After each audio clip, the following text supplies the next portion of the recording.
November 13, 2022. A Sunday morning in Moscow. Church bells. Cold air. College students sleeping off Saturday night. On King Road, a 3-story off-campus house sat quietly on a hill overlooking town. 6 roommates lived there. By noon, 4 were dead. No signs of forced entry. No murder weapon recovered. No immediate suspect. Just silence. And a knife sheath left behind. This wasn't supposed to happen here. University of Idaho was known for football games, Greek life, and safe neighborhoods, not national headlines. But within hours, this small college town would become the focus of one of the most shocking homicide investigations in modern America. And at the center of it all, a criminology PhD student named Bryan Kohberger. A town that felt safe. Moscow wasn't a city people locked their doors in.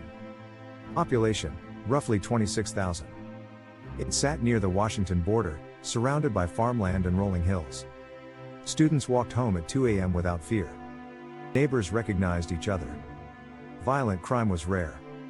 The King Road house sat in a neighborhood filled with students, music, laughter, parties. It wasn't unusual for doors to be unlocked. It wasn't unusual for strangers to come and go. That culture of openness may have made November 13th possible.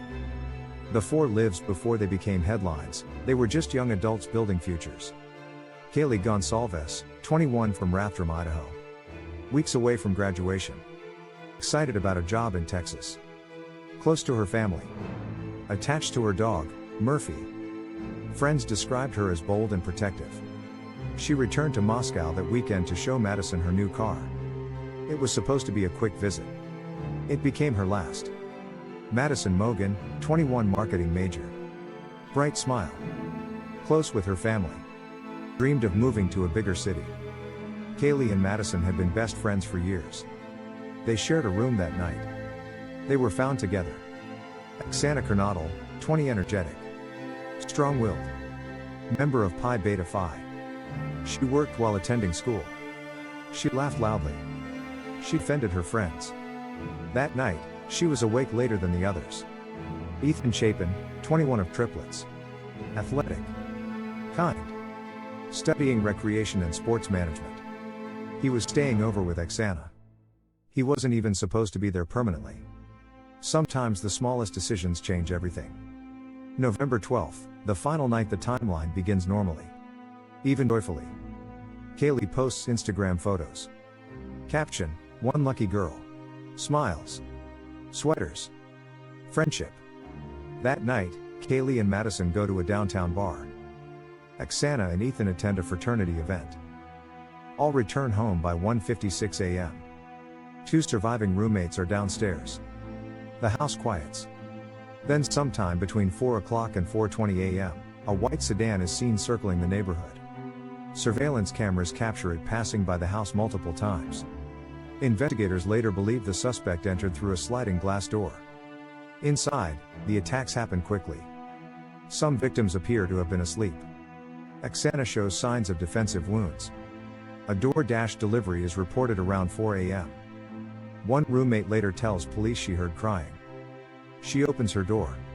Sees a man dressed in black with a mask covering his nose and mouth. He walks past her. She freezes. He leaves through the sliding door. She locks herself inside her room. The house becomes silent again. The surviving roommates do not call police, immediately believing something strange happened, but not knowing the scale. At 11:58 a.m., a 911 call is placed reporting an unconscious person. Officers arrive. They discover a scene so disturbing it shocks even experienced investigators. The chaos after news spreads fast. Students panic. Parents demand answers. Rumors explode online. Police initially say there is no ongoing threat. Then they say the attack was targeted. Then they retract details. The investigation expands. The FBI joins. Behavioral analysts. Forensic experts. Over 19,000 tips pour in. Then police make a public request. They are searching for a white Hyundai Elantra, model years 2011 to 2013. It was seen near the house during the early morning hours. Why that car? Because digital surveillance doesn't forget. Traffic cameras. Private security systems. Ring doorbells. The car appears repeatedly. Driving slowly. Circling. Returning. Then disappearing.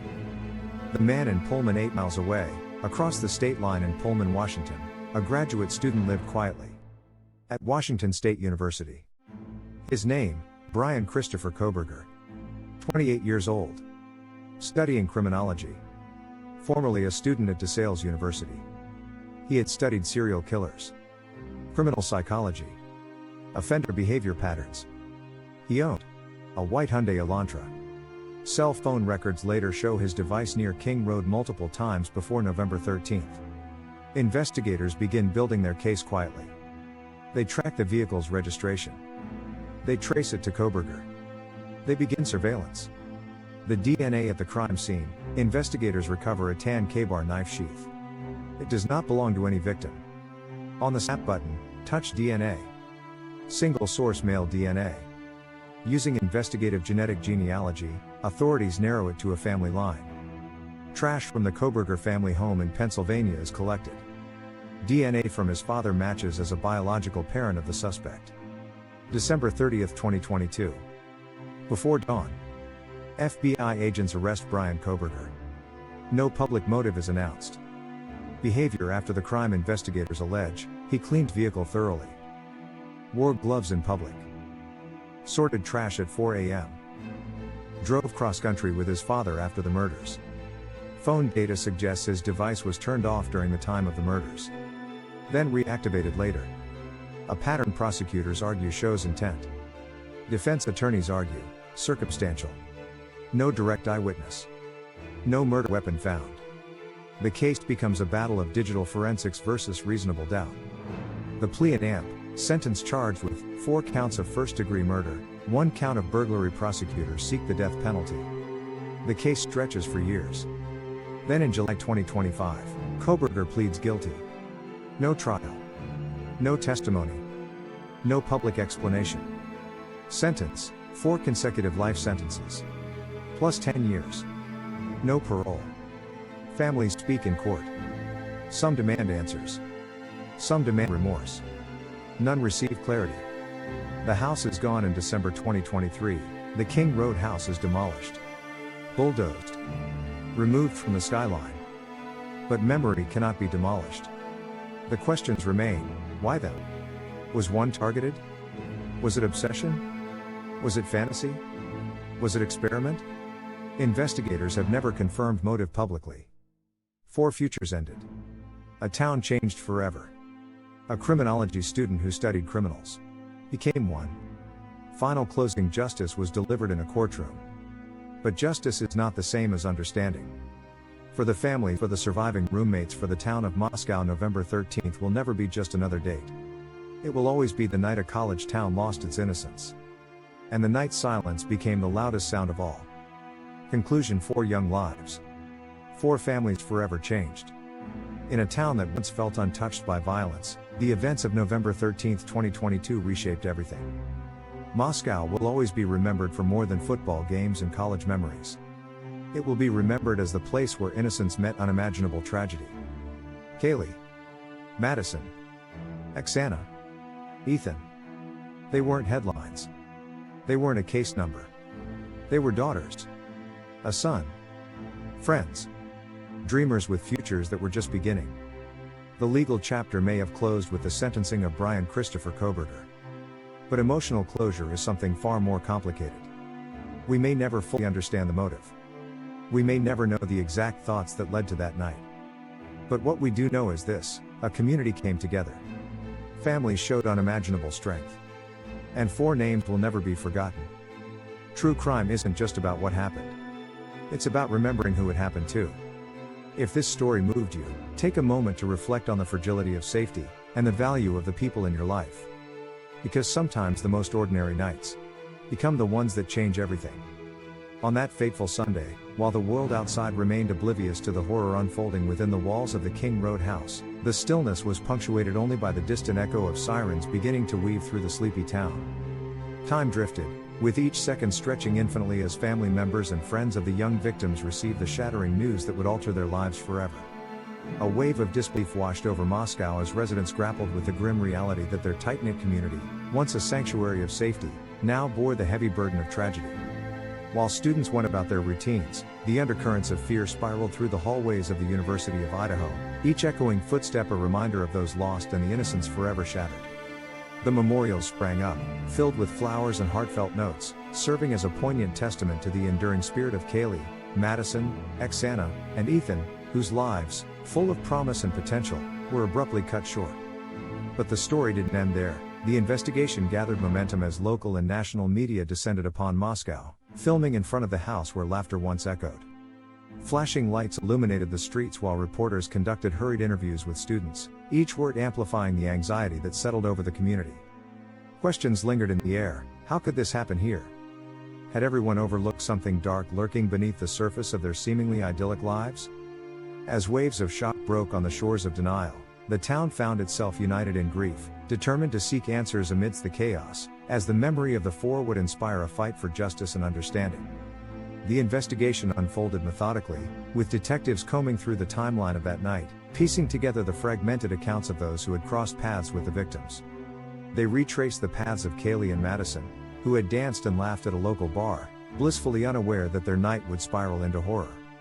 Meanwhile, Oksana and Ethan, embodied with youthful energy, attended a fraternity party, sharing moments that would now linger only in memory.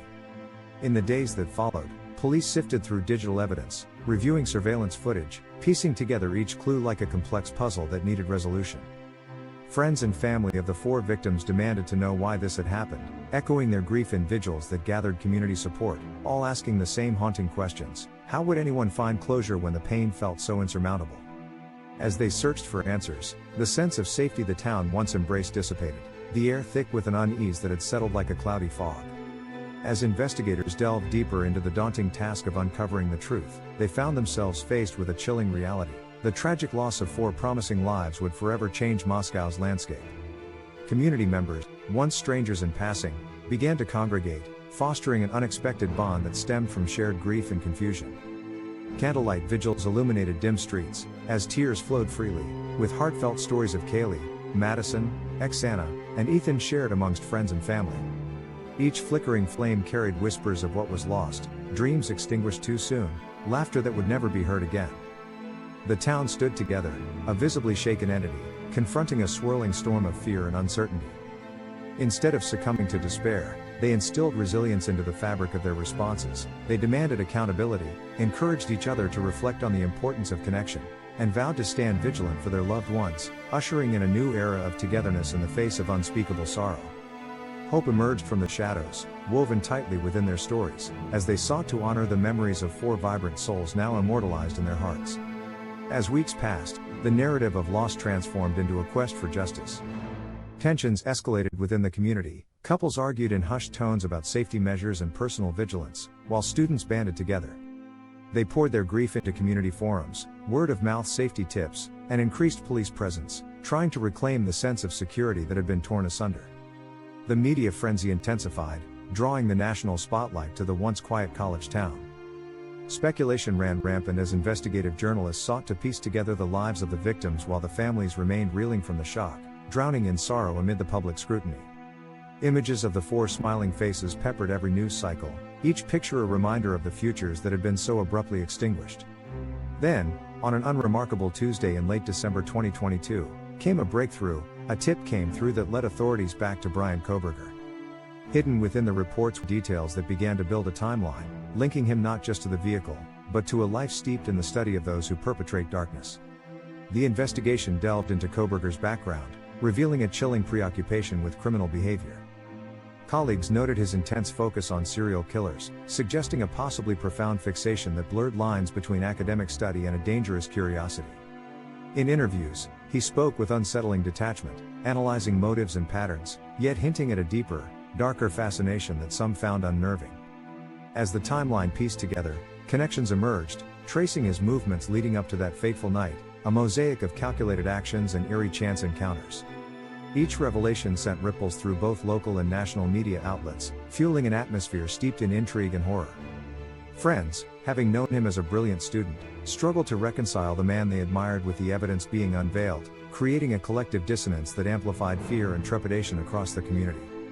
But nothing could prepare the campus for the chilling details that unfolded in the following weeks, as investigators revealed the meticulously gathered evidence against Kohberger. The connection to the crime scene deepened through forensic analysis, which exhausted every possibility, from behavioral patterns to digital footprints. After weeks of scrutiny, the chilling starkness of the truth began to crystallize. A criminology student who had studied their behaviors had become the predator. Media reports spun each new piece of information, captivating audiences and igniting fervent discussions over breakfast tables, lounges, and classrooms. The community grappled with the shocking realization that the quiet peace of their lives had been shattered not by an external threat but by someone scrutinizing their very essence from the inside.